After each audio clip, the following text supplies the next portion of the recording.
Kung bago ka pa lang sa aking YouTube channel, please subscribe at i-hit ang notification bell para updated ka sa aking bagong videos. ABS-CBN, balik operasyon na. Kim Pao, anong inihanda para sa mga kapamilya sa 2026? Ang buong detalye, alamin!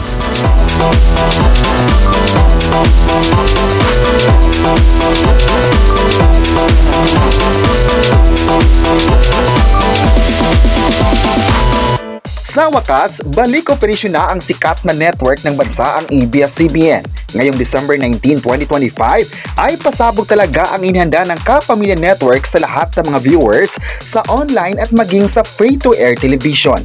Lites ngayon na isang pangmalakasang collab na naman ang magaganap sa taong 2026. Mapapanood na nga ang Kapamilya Show sa free-to-air television sa susunod na taon. Ayon sa naging post ng ABS-CBN, ang EMBS or Advanced Media Broadcasting System ay binigyan ng licensing agreement ng ABS-CBN para ipapalabas sa All TV ang mga palabas ng Kapamilya starting January 2.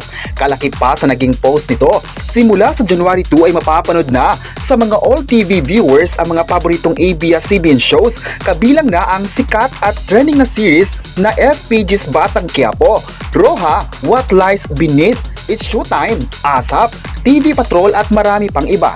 Ang ibang prime ABS-CBN programs ay mapapanood pa rin sa A to Z at ang It's Showtime at Pinoy Big Brother Celebrity 2.0 ay mananatili pa rin sa GB7.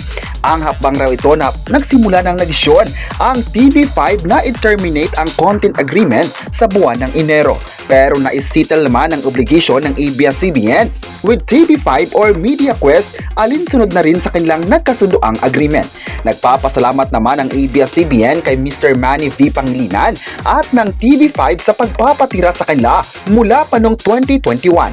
Ang EMBS naman ay naging partner nila mula pa noong 2024 kung saan ipinalabas ang ABS-CBN programs, kabilang na dito ang iconic Kapamilya shows under Jeepney TV brand, pati na ang It's Showtime at TV Patrol. Gayunpaman ay patuloy pa rin ang commitment ng ABS-CBN sa kanilang mga audience na magdadala ng mga makabuluhang stories, news at entertainment na may love, joy at hope sa pamilyang Pilipino. Dahil dito marami sa mga kapamilya ang sasaya sa naging hakbang na ito ng ABS-CBN sa mga viewers na patuloy na nagabang sa kanilang mga contents. Thankful naman ang mga fans na makita nilang paangat ng paangat na ang ABS-CBN at unti-unti nang bumabalik sa dating lang tahanan. May lumabas na chika din ngayon na baka di magtatagal ay magiging tahanan na talaga ng ABS-CBN ang channel na noon pa man ay sa kanila talaga. Marami naman ang nagsabing deserve naman ang Kapamilya na makakabalik sa operasyon na ito dahil maganda ang mga palabas nila at kahit nasa digital sila ay namamayagpag pa rin. May nagsabi naman na maganda na nagbalik operasyon na ang ABS-CBN para mas mapapanood pa ng mga kapamilya ang mga bagong pasabog pa nila sa taong 2026. Sa kanilang pagbabalik nga ay marami silang inihandang mga paandar sa mga viewers. Ayon pa ni Carlo Katigbak, patuloy silang magbibigay ng mga magagandang palabas para sa mga taong patuloy na nagmamahal sa ABS-CBN. May nagsabi naman na magaling talaga ang Kapamilya Network sa pagbubuo ng mga plano at dahilan na mas lalong lumakas pa ang network nila. At sa taong The Mystery ng mga ABS-CBN sa free-to-air television ay magiging kaabang-abang ito para sa kanila na grabe din ang suporta sa kanilang istasyon. May nagsabi naman na kapit talaga ang mga tao dahil alam nilang magaling ang ABS-CBN at hindi sila binigo nito mula pa nung nawala ng prangkisa. Ipinakita talaga ng ABS-CBN ang best para sa lahat ng mga audiences na handa ring ipaglaban ang network.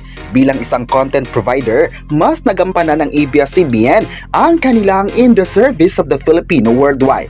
Deserve talaga nilang mabibigyan ng malalaking awards dahil sa kanilang pagiging consistent sa mga contents na ipinalabas nito. Congrats talaga sa ABS-CBN at hoping na ang lahat sa 2026. Sa kabilang banda naman ay pasabog din daw ang mga aabangan inaabangan ng mga fans sa Kim Pao sa taong 2026 dahil nga mapapanood na ang mga shows ng ABS-CBN sa All TV. Simula January 2 ay marami naman ang nagtatanong kung ano pa ang gagawin ng Kim Pao pagkatapos ng The Alibay. May proyekto pa bang nakalinya sa kanila after ng isang proyekto? Nakakalungkot raw kung matagal pa bago magbabalik na naman sila sa TV. Ayon sa chika, sinisiguro ng ABS-CBN ang mga kapamilya shows na ipapalabas sa All TV na may dekalidad na contents. Ibig sabihin nito na marami pa silang i-improve na mga contents para mas interesting sa mga manonood. Exciting din daw dahil isa sa mga plano ng ABS-CBN ay ang pagpapalakas ng mga love team sa bansa at isa na dito ang Kim Pao na idolo din ng lahat. Marami ang nagsabing kung ano man ang susunod na gagawin ni na Kim Chiu at Paolo Avellino ay papanoorin pa nito ng mga viewers dahil successful naman ang kanilang series na The Alibay. Kahit ilang episodes pa lang ay palaging trending ito sa mga manonood. Pinag-usapan dito sa streaming platform at maging sa social media. Ayon pa sa chika, ang susunod na proyekto ng Kim Pao na posibleng gagawin sa pagbabalik TV project nila ay isang action series raw dahil din ito sa mainit na pagtanggap ng tao at palaging nire-request ng mga fans online. Ang isang producer raw ay nagbabalak na i-offer ng action series para sa Kim Pao. Marami ngayon ang naghatid ng suporta sa dalawa dahil matagal rin naman itong gustong gawin nila. Ang action series ay isang mahirap na teleserye at kailangan talaga ng mahabang proseso para sa mga artist at maging sa buong production. Kaya kung tatanggapin ng Kim Pao ito, isa ito sa mga pasabog ng dalawa sa mga manonood. Alam naman ng lahat na kayang-kaya ito ng Kim Pao dahil marami na silang pinatunayan sa bakuran ng ABS-CBN. Hindi naman nabigo ang mga fans nila sa araw-araw na pagsusubaybay nila sa kanilang mga projects. May nagsabi naman na best love team talaga ang Kim Pao dahil consistent din sila sa mga trabaho nila at mas lalong binigyan nila ng halaga ang mga ito.